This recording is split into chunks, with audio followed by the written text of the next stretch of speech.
The story begins one night where a boy battered sits against a wall. He's been through a lot and is feeling defeated. Just when he thinks things can't get any worse, a glowing blonde man with boxing gloves on his shoulder walks by and stops to give the boy some encouraging words. The man introduces himself as Kay, a renowned boxing trainer, and tells the boy to come see him at the gym the next day.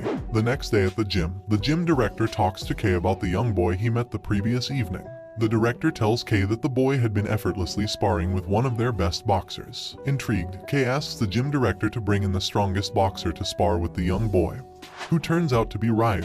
When called to the ring, Ryu demonstrates his excellent fighting skills against steel, but ultimately gets hit due to his lack of boxing experience. After the sparring match, the gym director asks Kay for his thoughts on Ryu's potential as a champion boxer. Kay confirms that Ryu has the talent and determination to become a champion. He can see the fire in Ryu's eyes and knows that he has what it takes to go all the way. Kay offers to train Ryu himself, seeing great potential in the young fighter. As Kay and the gym director continue to talk, Kay's attention is suddenly drawn to a disturbance outside the gym. He sees a boy with a blank expression about to be hit by a group of bullies. Kay quickly springs into action and intervenes, using his boxing skills to defend the boy and send the bullies running. The boy, grateful for Kay's help, introduces himself as Ken and asks if he can train at the gym as well. Kay agrees and the two become fast friends, training together and pushing each other to be their best. Under Kay's guidance, both Ryu and Ken go on to become successful and respected boxers, known for their skilled techniques and unrelenting determination. Kay stood at the edge of the boxing ring, watching in fascination as the boy down below took punch after punch from a group of bullies. Kay knew he had to do something, so he made his way down to the ring and approached the boy. "Hey, are you okay?" Kay asked, trying to catch the boy's attention. But the boy didn't seem to care about the punches he was taking. He just stood there, taking the hits and not even flinching. Kay was shocked by the boy's calm demeanor and decided to test his skills. He threw a punch at the boy, hoping to catch him off guard. But to Kay's surprise, the boy easily dodged the blow. Kay knew he had just witnessed something special. He approached the boy and asked him if he wanted to learn how to box. The boy simply looked at Kay and asked, "Is hitting people fun?" Kay chuckled and replied, "Of course it's fun. It's human nature to want to fight and be the best. That's what being alive is all about." Kay then showed the boy a simple 1-2 combo and told him to come back to the gym in a month. As the boy walked off silently, Kay couldn't help but feel intrigued by him. He had a feeling that this kid had something special, something that set him apart from the rest. The next day at school, Kay saw the boy sitting by himself, looking lost in thought. Meanwhile, the bullies were hanging out with Ryu, discussing plans to meet some girls. Ryu mentioned that he had to go to the boxing gym, and one of the bullies wondered why he needed to go.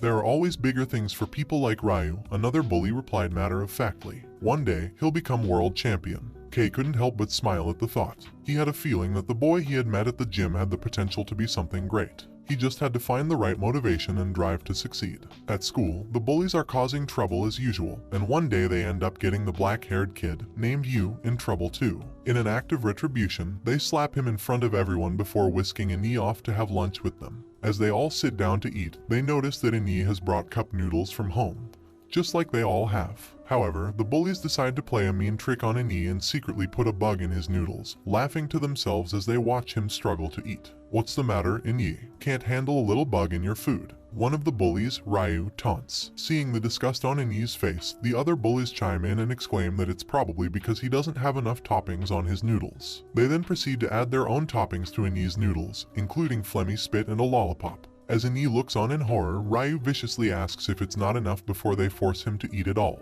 After the cruel prank, Annie is left feeling sick and humiliated. He makes his way to the drinking fountains and gags before vomiting into one of them. The other students give him a wide berth, not wanting to get involved in the bullying. In PE class, the boys are playing football while Annie and Yu sit out. Annie can't help but feel a sense of sadness and frustration as he watches his classmates play. He turns to Yu and asks him why he isn't playing despite being good at sports. Yu replies that he finds it boring and doesn't see the point in putting in all that effort just to win. Annie nods in agreement and asks Yu if there's anything he wants to become. Yu briefly remembers something that someone named Kay told him, but he dismisses the thought and says it doesn't matter. Returning the question, Annie tells Yu that he wants to become like his dad, a professional boxer. Yu looks on with interest as Annie talks about his dream, and Annie can't help but feel a sense of hope and excitement. He invites Yu over to his house to play a new boxing game he just bought, hoping to make a new friend. However, their conversation is interrupted when Ryu vindictively kicks the ball at Inii. Yu, who has been watching the ball with a bored expression, suddenly springs into action and catches it in midair. Ryu is infuriated by Yu's apathetic attitude and storms over to him, violently slapping him before vehemently threatening him. Inii can only watch in shock and fear as the bully towers over Yu, his face twisted with anger. When school ends, Inii heads off home, still feeling shaken by the events of the day. Yu also heads home, his face expressionless as usual. When Inii gets home, he begins practicing his boxing moves in his room, thinking about how he can't let other people get involved in his fights. He remembers telling Yu that he wanted to be his friend and feels a sense of determination wash over him.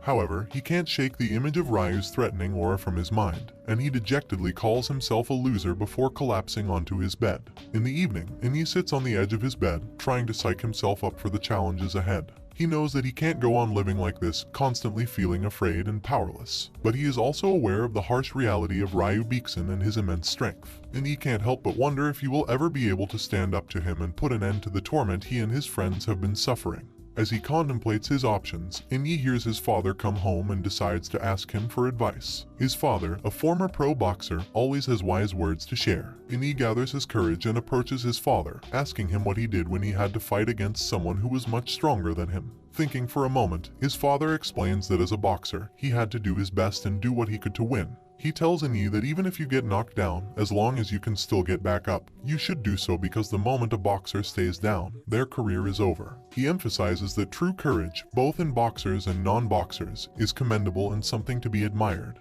Grateful for his father's wisdom, Inii thanks him and heads off to bed, feeling a little more hopeful and determined. Meanwhile, despite the fact that school has been over for hours, Yu is finally returning home where Ryu is waiting for him. As Yu walks past, he completely ignores Ryu, which prompts Ryu to kick him to the ground and try to intimidate him.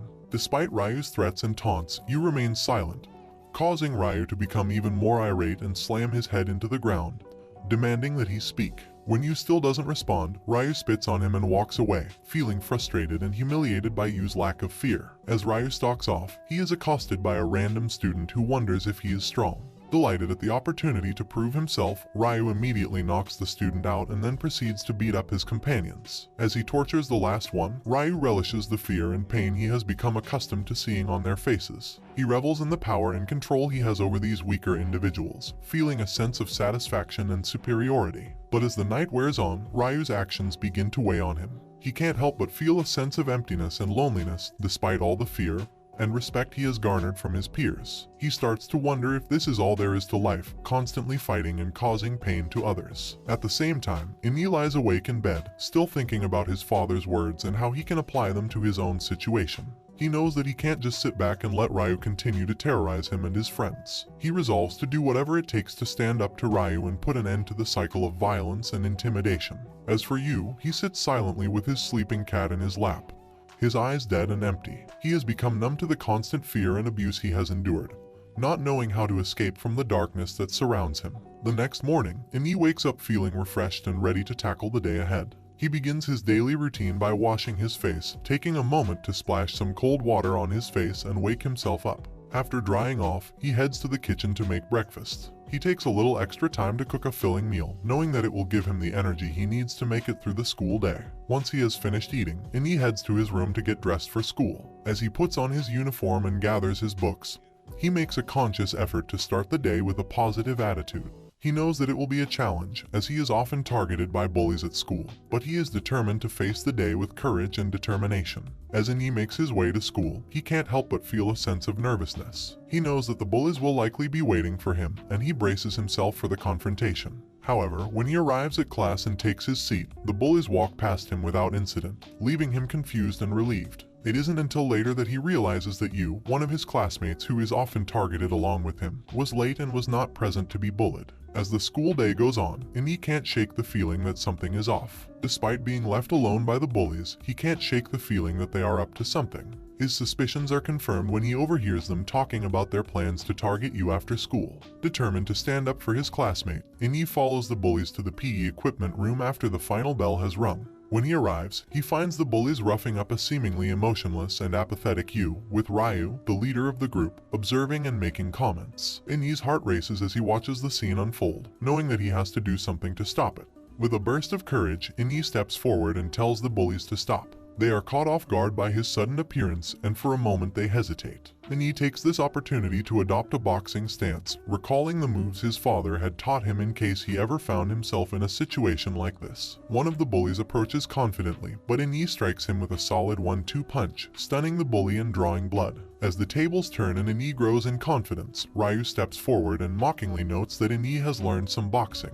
Leaning in, Ryu derisively challenges Innie to see what he is made of. Innie stands his ground, determined to protect his classmate and stand up for himself. He knows that it will be a difficult fight, but he is ready to face it head on.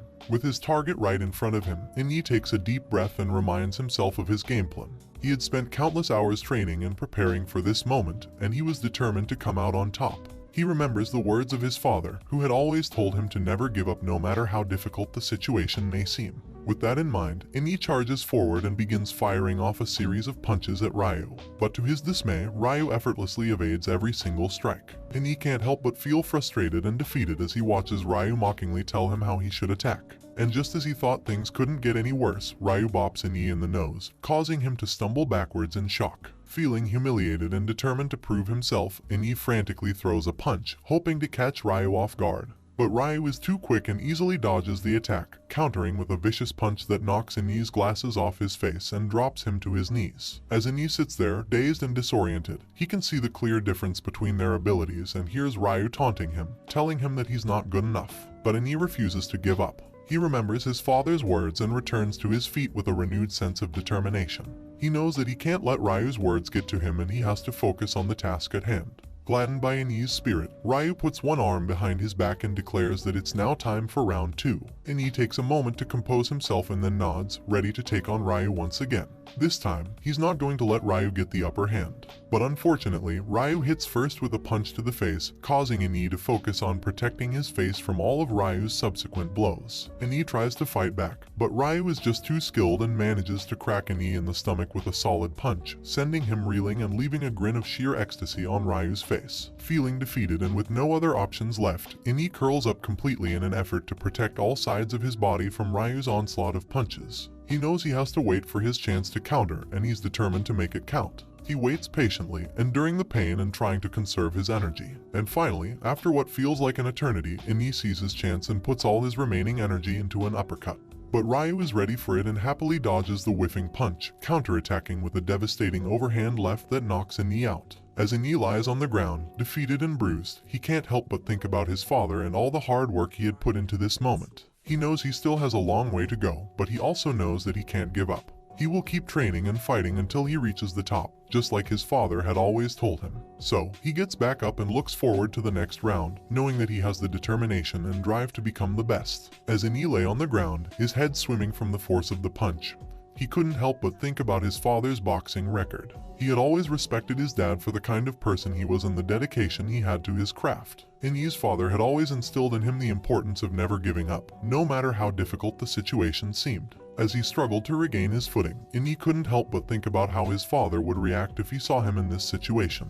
He knew his dad would want him to get back up and keep fighting, no matter how hopeless it seemed. So, despite the pain and the dizziness, Innie pushed himself off the ground and tried to stand. Ryu, who had been taunting Innie while he was down, sneered at him as he stood up. "You really think you can take me down?" he jeered. "You're just a weak little kid. You don't stand a chance against me." But Innie refused to back down. He knew he couldn't win this fight, but he also knew that he couldn't let Ryu walk away thinking he had bested him. So, with a determination born of pure stubbornness, Innie swung at Ryu with all his might. But Ryu was too quick for him. He easily dodged the punch and countered with a series of quick jabs that left Innie on the ground again.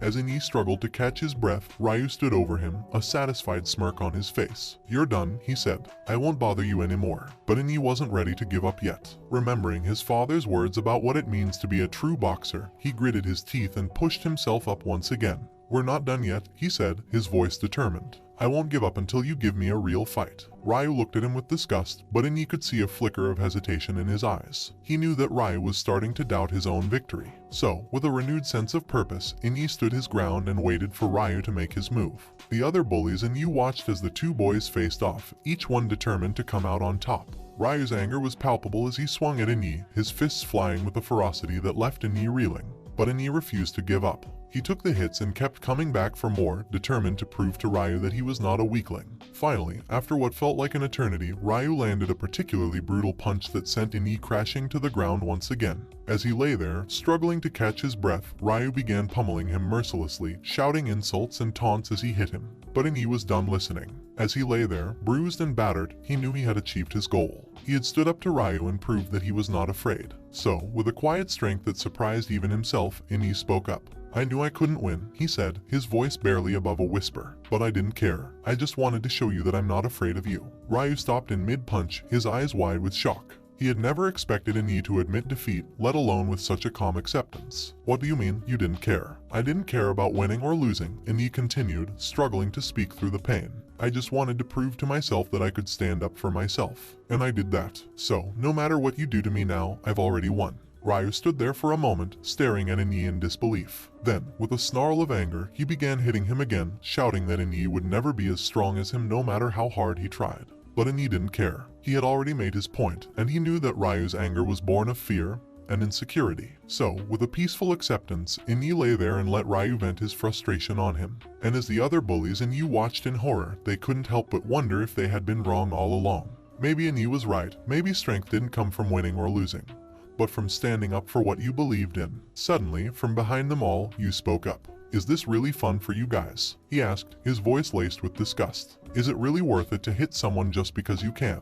There was a moment of silence as the other boys looked at each other, unsure of how to respond. Then, slowly, they began to back away, their confidence and bravado melting away in the face of Yu's disapproval. As for Ryu, he looked at Ini one last time, his face a mix of anger and shame. Then, with a muttered curse, he turned and walked away, leaving Ini lying on the ground, battered but triumphant. As the other boys scattered, Ini slowly pushed himself up and looked around. He knew he had a long road ahead of him, a road filled with pain and setbacks. But he also knew that he had taken the first step towards becoming the kind of person his father had always wanted him to be, a true boxer in every sense of the word. Kay had encountered and tested Yu for the first time a while back.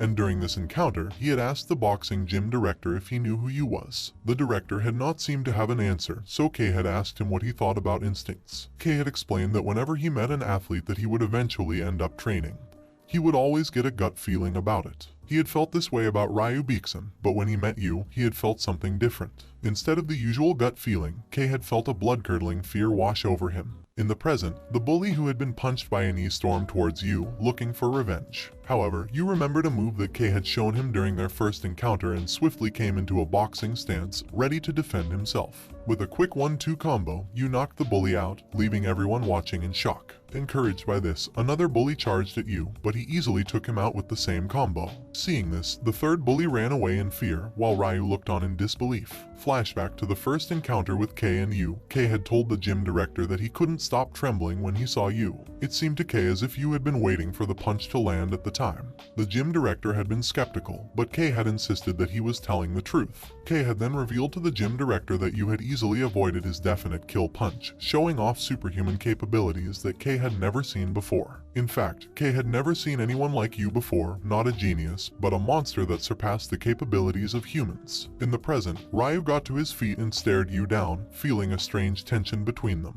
Unnerved by Yu's gaze, Ryu prepared to attack, but was suddenly struck in the right eye by an imperceptible blow. Crumpling to the ground and screaming in pain, Ryu looked up at Yu with fear in his eyes, while Yu looked down at him with apathy. Ryu had always been curious about his own strength, and he finally found out that he was stronger than others when he discovered that dominating others gave him a sense of satisfaction.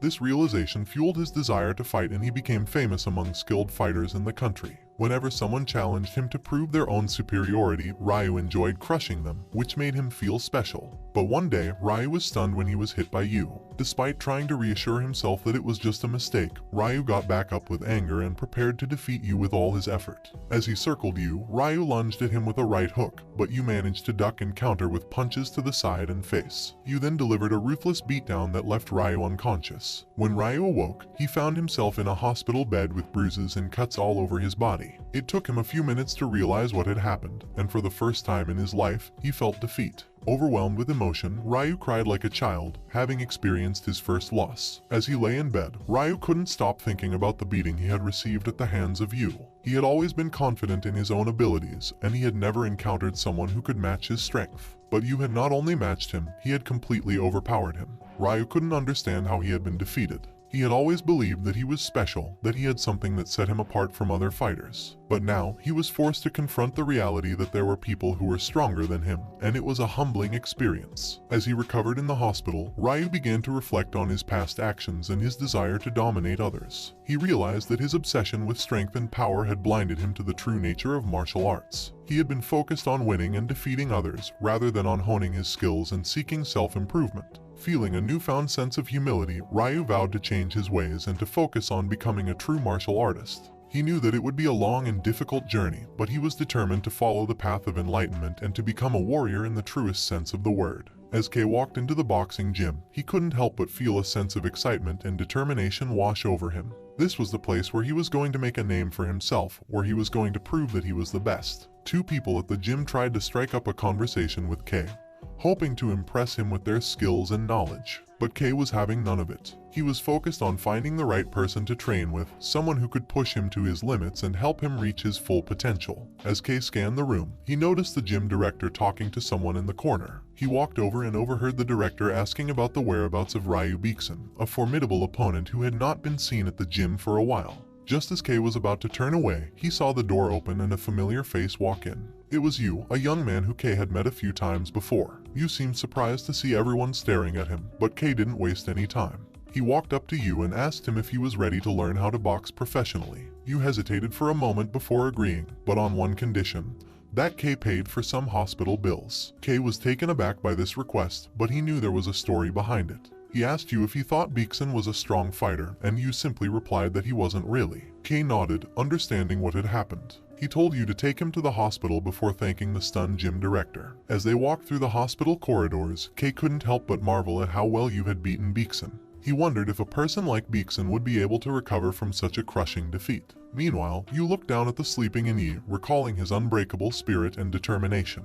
He knew that Inyi would never give up, no matter how difficult the situation seemed. After leaving the hospital, you took Kei to his home, a small and sparsely furnished apartment. Kei saw the struggles that you had faced and couldn't help but feel a sense of compassion and admiration for him. As they sat down to talk, Kei asked you for his name. You hesitated for a moment before telling Kei about a part of his dark past, a time when he had lost everything and had to start from scratch. But you was determined to move on, to create a new life for himself. And with Kei's help, he knew he could do it. Kei told you that he was going to show him a whole new world, a place where he could be whoever he wanted to be. And you knew that, with Kei by his side, he could achieve anything. Sometime later, a visibly dulled Ryu Beekson looked out of the hospital window. Inyi appeared and the two stared at each other briefly before Beekson turned away in frustration. With fierce courage in his expression, Inyi merely walked past him, ready to face whatever challenges came his way. As Kei stood in front of you, ready to take him away to their next destination, he couldn't shake the feeling that something was off. He couldn't quite put his finger on it, but something just didn't seem right. Kei rummaged through his bag, searching for something that could help him fix the problem. Finally, he pulled out a small container of hair gel. Here we go, he muttered to himself as he began to restyle Yu's hair. Kei had always been particular about appearances, and he wasn't about to let a little thing like unruly hair ruin their trip. After a few minutes of styling, Kei was satisfied with the result. Yu's hair was now perfectly coiffed and under control. Kei grinned at his handiwork and gave Yu's shoulder a pat. There we go, he said, all set to go. The two of them boarded their plane and took off, soaring through the air towards their next destination. As they flew, Kei couldn't help but feel a sense of excitement. He had big plans for Yu, and he was eager to get started. Finally, after what felt like an eternity, they arrived at their destination. Kei and Yu were greeted by Carmen and another of Kei's subordinates as they stepped off the plane. They were then whisked away in a car, driving through the bustling city towards Yu's new residence. As they drove, Kei couldn't help but feel a sense of pride. This was his domain, and he was eager to show it off to Yu. When they arrived at the gym, Kei practically bounced out of the car, eager to give Yu the full tour. The Lions Boxing Club was a place that Kei held dear to his heart. It was here that he had trained some of the greatest boxers the world had ever seen, and he was proud to be able to share it with Yu. As they walked through the gym, Kei introduced Yu to the trainers and showed him around. As they walked, Kei noticed that Yu seemed particularly interested in the pictures of the boxers on the wall. Kei grinned, knowing exactly what was on Yu's mind. He walked over to the wall and began to point out each of the champions, telling you the stories of their victories and triumphs. Finally, Kei landed on Aaron Tide, his most recent trainee and current heavyweight champion. Kay couldn't help but feel a sense of pride as he talked about Aaron's accomplishments. He had worked hard to get where he was, and Kay knew that he had a bright future ahead of him. "And that's why we're going to watch the heavyweight title fight tomorrow," Kay said with a grin. "I want you to see what it takes to be a champion." The next day, Kay and Yu sat ringside as they watched Aaron Tide successfully defend his title once again. Kay couldn't help but feel a sense of satisfaction as he watched his protege triumph. As the fight ended and the crowd erupted into cheers, Kay turned to Yu with a sly grin. "See that?" he said. "That's what it takes to be a champion. And with my guidance, you can be a champion too. I'll make you the king of the world, Yu. Just wait and see." As Kay spoke, he couldn't help but feel a sense of anticipation.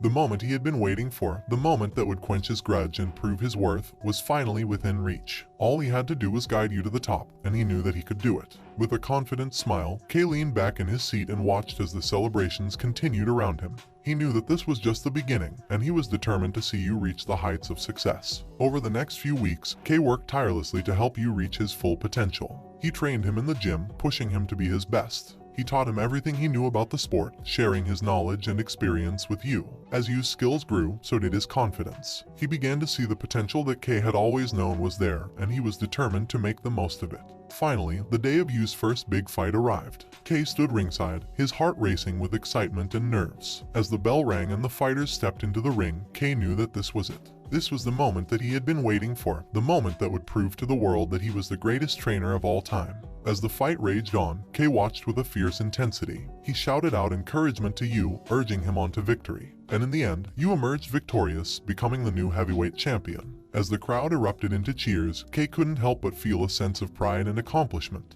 He had done it. He had made Yu the king of the world, just as he had promised. And in that moment, Kay knew that there was nothing he couldn't achieve. Josh had always been envious of the preferential treatment that Yu seemed to receive from Kay, the local boxing coach. Despite putting in countless hours of training and dedication to his craft, Josh always felt like he was being overlooked in favor of Yu. So, when he saw an opportunity to prove himself, Josh decided to challenge Kay to a boxing match. "If I can beat you in the ring," Josh declared, "you have to take me on as well. I'm tired of being overlooked and I want to show you what I'm capable of." Kay, intrigued by the challenge, decided to flip the script. "If you can even land a single punch on Yu," he replied, "I'll make you a world champion. But be warned, he's not as easy to hit as you might think." As the fight approached, Josh couldn't help but feel a mix of excitement and frustration. On one hand, he was finally getting the chance to prove himself and show Kay what he was capable of. But on the other hand, he couldn't shake the feeling that Kay was doubting his abilities and talent. When the day of the fight arrived, Josh watched as Yu was taught how to wrap his hands in the ring. The crowd, which had gathered to watch the bout, took notice of Yu's small and seemingly unathletic frame. But one spectator remarked that one should never underestimate fighters that Kay had personally brought in. Before the fight began, Kay pulled Yu aside and had a few words with him. "Remember," he said, "for as long as you're in that ring, you can't let yourself get hit. Stay focused and stay on your toes." Yu nodded. "I'll try my best, coach." As the bell rang to signal the start of the first round, Josh came out swinging, determined to land a punch on Yu and prove Kay wrong. But no matter how hard he tried, he just couldn't seem to connect. Yu was too fast, too agile, and seemed to effortlessly dodge every single one of Josh's blows. As the rounds went on, Josh began to realize that Kay's words weren't meant to provoke him or doubt his abilities. Rather, they were a revelation of just how talented Yu truly was. Defeated and exhausted, Josh eventually threw in the towel, knowing that he just wasn't in the same league as Yu. As he left the ring, Josh couldn't help but feel a sense of disappointment and frustration. But at the same time, he couldn't deny the respect he had for Yu and the newfound admiration he had for Kay's coaching abilities. Despite the outcome of the fight, Josh left the ring promising to come back stronger and more determined than ever before. Josh is left utterly shocked as he finds himself unable to land even a single blow on Yu during their sparring match. He had put in so much effort and training leading up to this moment, and now he can't seem to connect with any of his punches. With each missed swing, he wonders what it was all for. As the first round of sparring comes to a close, Kay steps in and gives Yu the second rule of boxing: hitting. Josh begins to think that while Yu certainly has a lot of natural talent, his stamina levels might not be as high as his own. With renewed determination and a plan in mind, Josh prepares for the second round. But as soon as the bell rings, Yu immediately lands a punch to Josh's jaw, knocking him out cold. When he regains consciousness in the corner of the ring, a dejected Josh is forced to come to terms with the fact that he is simply not as skilled or talented as Yu. Just then, Yu approaches and asks if Josh is up for another round. Irritated by the inquiry, Josh frustratedly tells Yu to screw off and walks away. But before he goes, he turns to ask Yu one final question. Does he know someone who is stronger than him? Yu confirms that he does, and Josh asks if that person is actually stronger than him. Yu thinks for a moment, picturing an E in his mind, and then replies that he probably is. Josh sadly acknowledges the response and bows his head, feeling crushed by his own inferiority in the face of true talent. As a boxing journalist, Peter Kent has always been interested in the sport and its various champions. Recently, he has been thinking a lot about K's final boxer and believes that this year's lightweight boxing championship is going to be a complete mess. When his colleague asks him if he has any new scoop or information, Peter mentions that he has managed to get his hands on some information about K's new trainee, despite K's great efforts to keep everything under wraps. Peter wonders aloud what K was thinking, as he has been training this boxer for 2 years. Meanwhile, at the Lion Boxing Club, K's team is present as manager Carmen discusses Yu's debut opponent, John Taker, the rookie killer. Carmen describes John's impressive skills and achievements in the ring, and questions whether the 2 years of training that Yu has undergone will be enough to take on such a formidable opponent. Kay responds with a subdued attitude, acknowledging that it is a concern. Despite the uncertainty, Yu remains focused and determined, showing the fruits of his 2 years of physical training. He knows that he must be at the top of his game if he hopes to emerge victorious in the upcoming fight. Elsewhere, Peter has decided to visit John Taker's gym to interview him about the upcoming fight. As he sits down with John, he begins to ask him a series of questions about his training and strategies. John responds with provocative answers, clearly trying to psyche out his opponent. After the interview, John's trainer asks him how it went. John replies that he provoked them in moderation and then asks for some inspiration and whether he thinks he will beat his next opponent. His trainer tells him that he has proven his strength and that he should be confident in his abilities. John is uplifted by these words and feels motivated to give it his all in the ring. The day of Yu's debut fight against John Taker has finally arrived, and the tension in the air is palpable. As Yu makes his way to his dressing room, the paparazzi outside the arena are trying their best to get a glimpse of the two fighters and throw questions at K's camp. In the other dressing room, John takes note of the commotion outside and tries to focus on the task at hand. He knows that this match is attracting more attention than the main event, and he wants to make sure he is prepared. As the two boxers make their way to the ring, the commentators of the evening note that the fourth undercard lightweight match is garnering more attention than the main event. In the ring, John can't help but feel a sense of excitement as he thinks about the disappointed looks on the faces of the audience when he emerges victorious. Yu finally makes his appearance and steps into the ring, with Kay telling him to come up. The trainers give their final instructions to their fighters, and the two boxers face off in the ring. As the bell rings and the fight gets underway, John is ready to put his plan into action.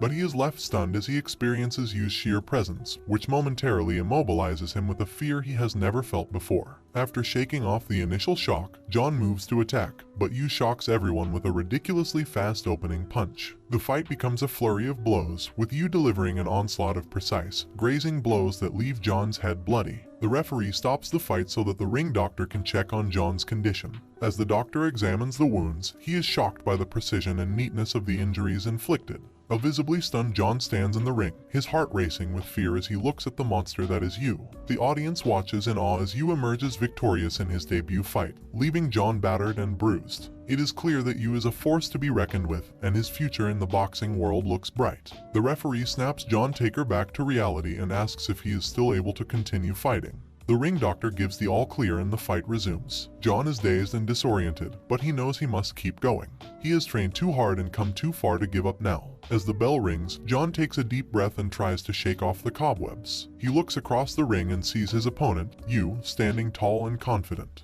John realizes that Yu is not like the boxers he has faced before. There is a fire in Yu's eyes and a ferocity in his punches that John has never encountered before. Yu's punches are not only skilled, but also full of violence and killing intent, reminding John of his youth when he was just starting out in the sport. John tries to get close to Yu, but the latter nonchalantly repels him with a flurry of jabs. Yu seems to be toying with John, casually dominating and completely overwhelming him. John's trainer watches from the corner, noting that Yu is deliberately dragging the fight out and wondering if this is how Kay wants the match to play out before being satisfied. As the audience goes wild at the devil that Kay has brought this time, much to Kay's visible delight, John realizes he has to do something to stand a chance. He remembers a move that his trainer had taught him, a risky but potentially game-changing technique called the headlock hook. John attempts to hinder Yu's movement by stamping on his feet, hoping to catch him off guard and set up the hook. However, Yu sees through the ploy and viciously strikes John in response. John grunts in pain as he endures the hits, but he does not give up.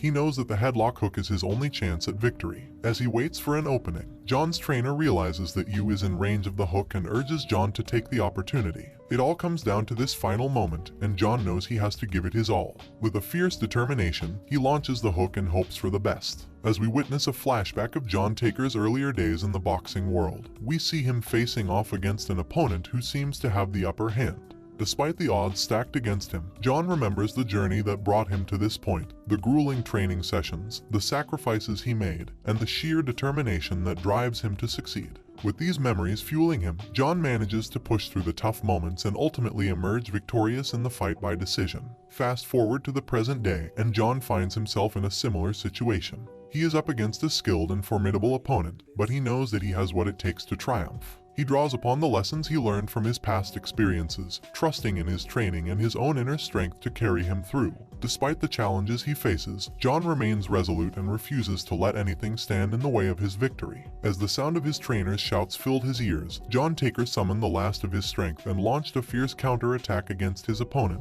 Yu. Despite his best efforts, however, he was still unable to land a single hit on the elusive fighter. Frustrated and running out of options, John grabbed hold of Yu in a desperate clinch, hoping to land a clean punch and turn the tide of the fight. But Yu was too quick and skilled for John, easily dodging his punch and counterattacking with a powerful blow that broke John's fist. John cried out in pain as he stumbled backwards, struggling to stay on his feet. Sensing an opportunity, Yu pounced on John with a flurry of punches, knocking him to the canvas with a solid hit. Lying face down on the ground, John fought to get back up, his determination and will to win driving him on. But the damage he had sustained was too great, and despite his valiant efforts, he was unable to rise from his knees. As Yu stood victorious over him, John knew that he had given it his all, but it just wasn't enough to overcome his opponent's superior strength and technique. And that's how the first part of this man ends.